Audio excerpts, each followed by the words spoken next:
Welcome to The Conscious Entrepreneur, the only podcast 100% dedicated to the well-being of entrepreneurs. Hit subscribe right now so you never miss an episode. Let's get started.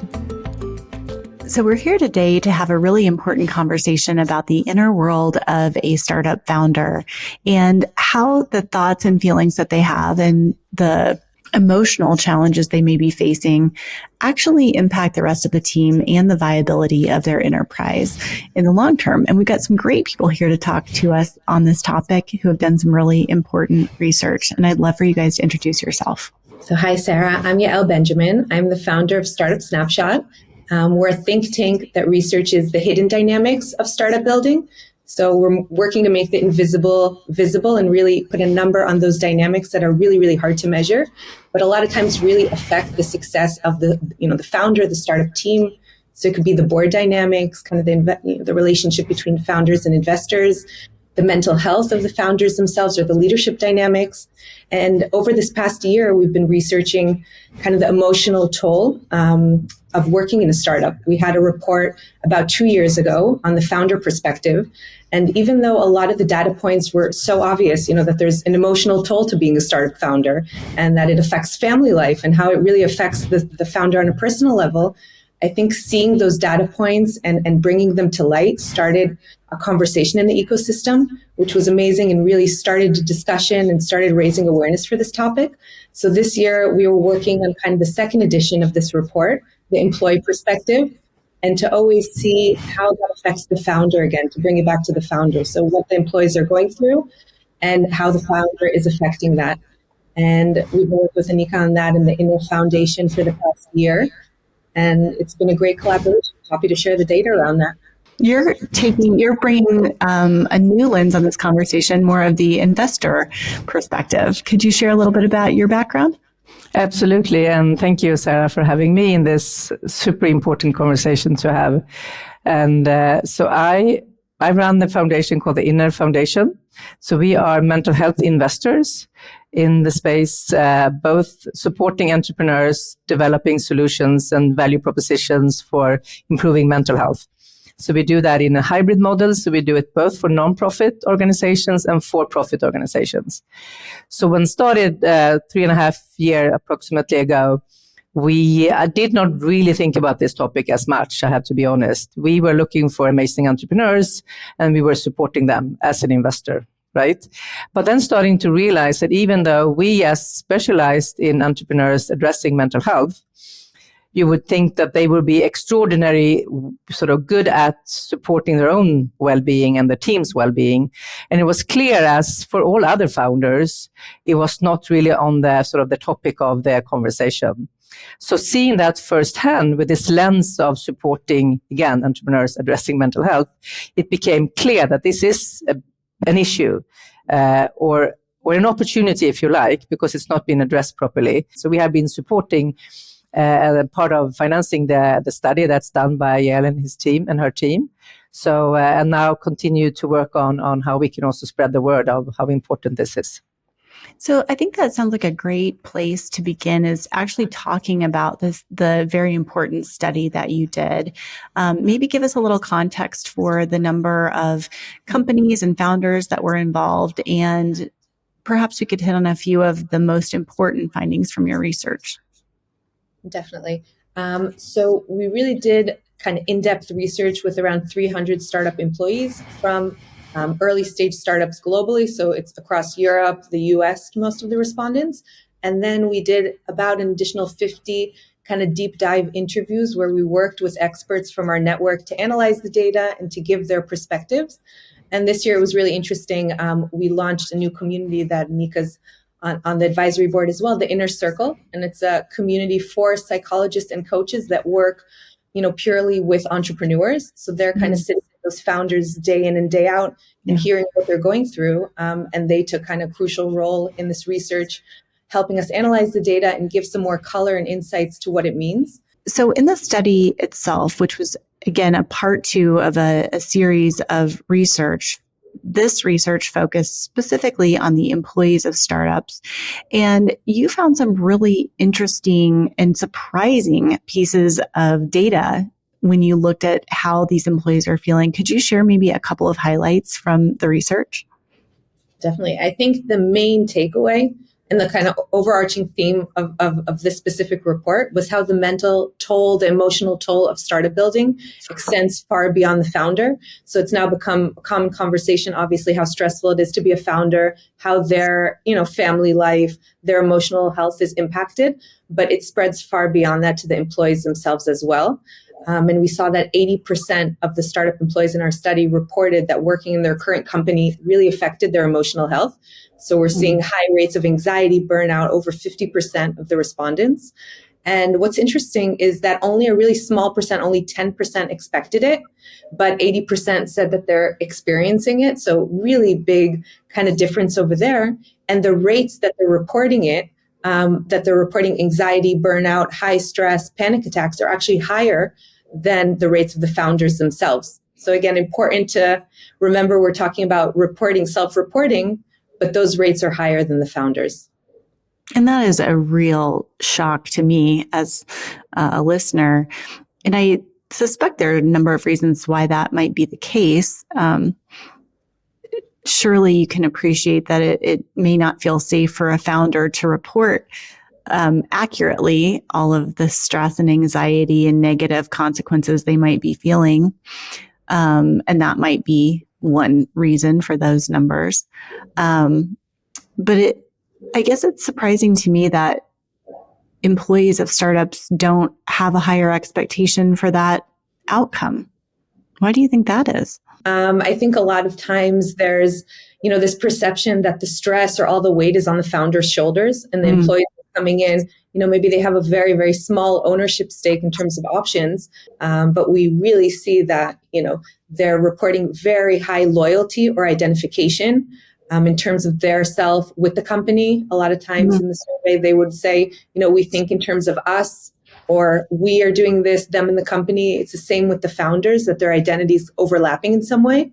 I think this definitely, the conversation really needs to shift over here, and for founders to start appreciating that the early employees, and this isn't the first, one or two employees, the first 20, 30, 40 employees are highly identified with the company and are really feeling that emotional toll.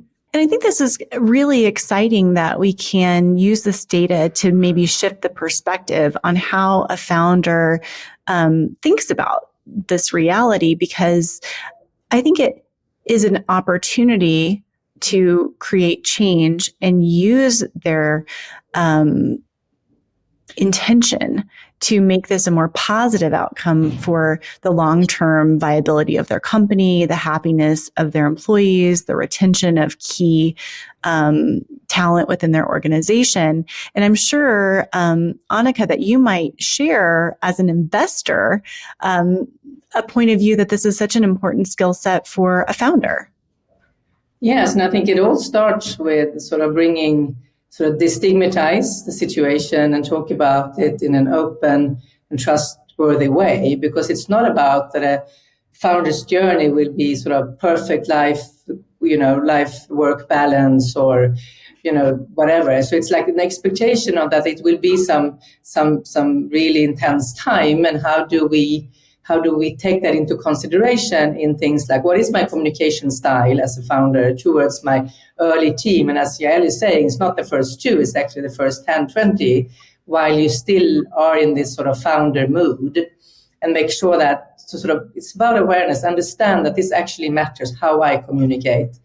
And I think it's also important to understand as a founder, you might not be the perfect external communicator, but then being aware that this is something that I might need to work on, putting into practice, because it's actually a way of how I want to perceive my business and I want to drive my business. Or you make sure that you have somebody else in your team that is really good at it and that can help you communicate.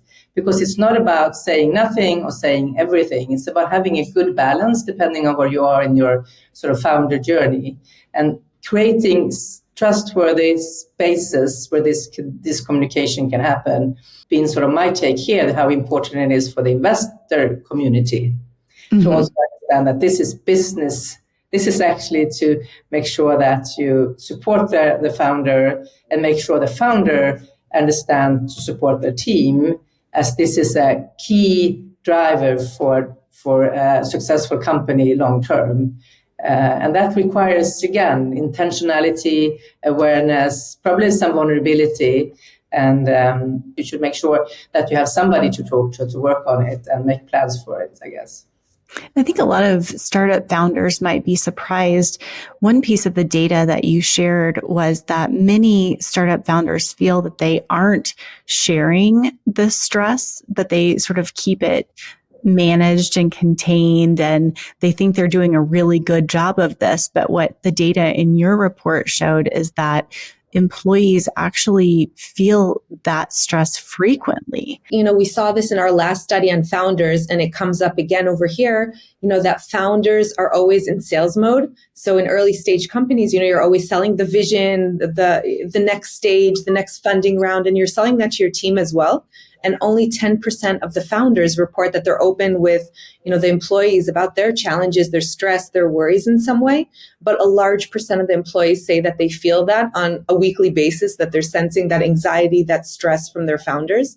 And it really affects their performance or their well-being in some way. So we found a direct correlation between the employees that pick up or report that they're feeling, that their founders are really stressed, and their burnout, their work well-being, their psychological safety. So there is some correlation here between the stress that is unverbally or, being felt by the employees and is kind of spilling and contagious from the founder into the team. And I think a lot of times, founders start thinking about their leadership capabilities or communication style, dealing with stress later on after they've already raised a lot of money and built a large team. But it's important for them to remember that from day one, they're really setting the tone, and their ability to regulate their emotions, to talk about that stress in whatever way they decide to do it. There's no, right or wrong here, but that really sets the tone for the whole team. The teams that feel that they're being communicated with openly, if I understand the data correctly, those teams report less of the negative impacts, right? Because they do feel that there's more transparency. I mean, I'm reading into the data, but. Yeah, that's another interesting data point. So what we just talked about now was really about how the founder stress is contagious and how that affects the performance, the KPIs of the employees. But another data point we also found was how transparency or lack of information in the organization is the number one stressor for employees. And when we kind of ranked all the different stressors, it was really surprising that compensation was in one of the last places. And, startup employees are taking a huge hit on their salary. The fear of the startup running out of money was in last place. Kind of work-life balance, workload, lack of staff, all those were ranked kind of farther down the line. But the number one stressor was lack of transparency. And that lack of transparency really affects KPIs. So that was the biggest kind of influencer into performance of employees. So employees that work under founders that are very transparent report 26% less leave intention. So that's a very strong number. Right. So if you're a startup founder or a leader in a startup environment, a key takeaway from this conversation is to create an atmosphere where people feel there is a great deal of transparency, where they feel that they have a line of sight into the information that's most important. And it seems that probably asking your team how transparent they feel you're being would be a really good indicator to help you manage their happiness and to retain your key employees. But I also think it's important, again, it's not about telling everybody everything, because that's not helpful either. So it's coming back to this, it's an intentionally strategic way of operating as a leader, as a founder. What kind of communication style are you putting into into your company? Yeah, like using discernment, right? Like coffee hours that you can, ask whatever you want, and also talk openly about everything is not, you don't need to share everything, because actually as a founder, you need to deal with ups and downs. It's not per definition the same that all the employees should have the same kind of up and down, because they need to be feeling safe enough to focusing on what they're supposed to be focusing on, having the trust in the leadership, saying that if there's something that I need to know, I will be informed properly. Mm-hmm. So it's not just transparency for the sake of transparency. That's not, by definition, equals the best leadership. So what I'm hearing you say is it's really about it's not about the transparency so much as the belief that those employees have that if there's something they need to know, they will know it. It's really the transparency creating trust. It is, because in the end of the day, it is actually about trust. And I think that's our also and having what they call psychological safety, or knowing that there are things happening in a startup by definition. There is a lot of unknown things. I want to tie that back into also the data of what we just talked about. I think if employees are feeling the founder stress, but they're not getting transparency in some way into why the founder is stressed, they're going to kind of make up the worst case stories, or they're going to take that in whatever direction, their mind goes. It could be the company's failing, I'm going to lose my job. They don't know kind of what to make of it. And like Annika said, if you communicate it doesn't have to be everything, but in the right way, in order to build that trust and stability for them, understanding that really the founder has maybe a capability to take a larger level or deal with a larger level of uncertainty than the employees. That's why they want to be a founder. They have that ability.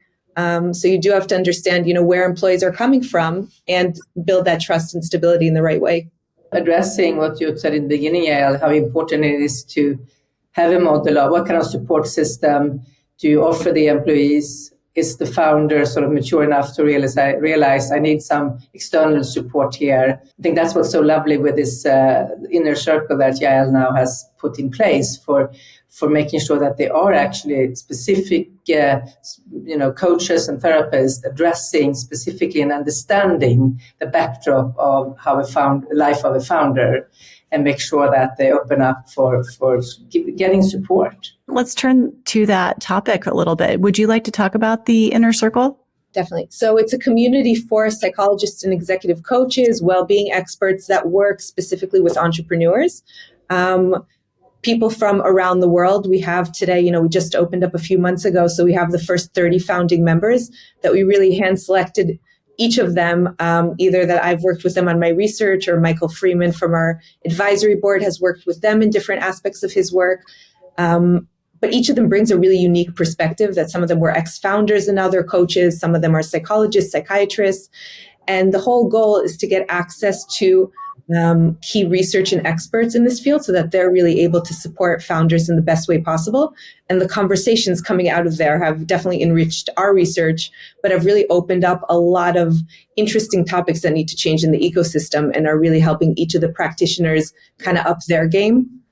So it's great. That's amazing. And how would a startup founder tap into the Inner Circle resource? What's available to them to take advantage of if they're listening today? So today, step one, it's kind of a closed community for the practitioners themselves. We're releasing kind of a directory of all the coaches. So if founders, investors want to recommend or use one of the coaches, there's kind of a vetted list of coaches that work only with founders. So that's going to be a resource. And we're starting to open up events to have more ecosystem events. We'll start inviting founders, investors as well to see, because like Annika said, it's an ecosystem-wide issue. There's a lot of relationships. Those relationships and that stress is interconnected. We need to start seeing how we untangle all of that. Yeah, and of course, I also think, which is now, in the making, to really do the part 1, the part 2, and the part 3 is obviously to look into the investor side, start to understand what about their own well-being, but also what's sort of hindering them, and what are to actually also be able to reach out and open up a conversation about the importance of well-being as one of other KPIs that you very much follow through your business updates or your board sessions or whatever. So make sure that this becomes one of other important things to follow. And I like the idea of taking that information and using it in a really positive way to, impact everyone, as you said, in this ecosystem that is very interconnected. Yeah, it's great. Do you have any advice maybe that you've seen that was really transformative in a startup environment that really created this sense of safety and changed the dynamic? Do you have tips or tricks that you would share? I have one, which is actually slightly, but it's a company that we have invested in, which is in the mental health space. Two co-founders, the two of them, And they, from day one, decided to have a coach working with couple or co-founder therapy, sort of constantly meeting regularly. And then 2 years in, the situation happened that one of the co-founders decided that it was not for her. So they decided to, which happens a lot, right?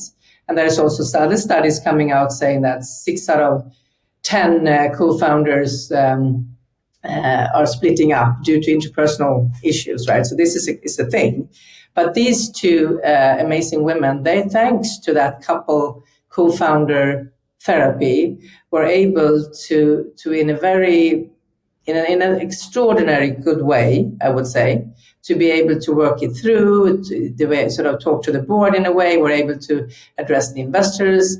And they would never, and both of them are saying the same thing, that would not have happened if they, from sort of Preventative, started to work on their co-founder sort of well-being throughout this journey of becoming just co-founders and on the stressful situation and whatnot.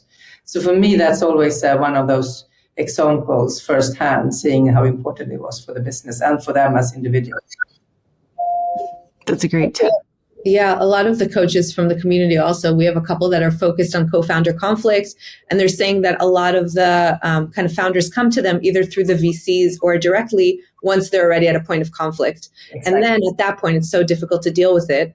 And I think it's, if we widen that even a little bit, just the view of this preventative mindset of how I think a lot of times founders raise a lot of money, grow their team, scale the product, go to market really quickly. And now in the age of AI, like all of that happens even at super speed, but they haven't developed their leadership capabilities or their interpersonal capabilities at that same rate. And a lot of times they think, okay, once I have X employees, I'll hire a head of people, or then I'll start to have leadership training. But it really happens from day one. And it's not a weakness, it's a strength to set up those kind of support networks, because it's a journey that everyone faces the same ups and downs. And I think once they realize that everyone's going through the same journey, if you can put in those kind of risk mitigation strategies and see them as part of the business and crucial, then it's going to help you once you hit those roadblocks. That's right. Great advice. Thank you guys both so much for having the interest in, looking at the startup ecosystem through these various lenses.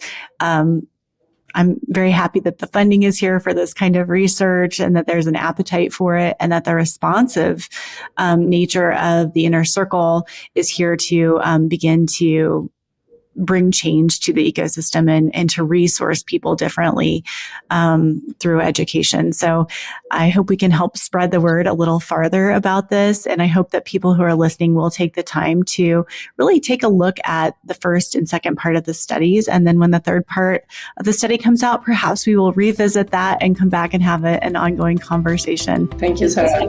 Thanks for watching The Conscious Entrepreneur. If something landed for you, will you leave a comment? I'd love to hear what you thought. And if you haven't done it yet, hit that subscribe button so you never miss an episode.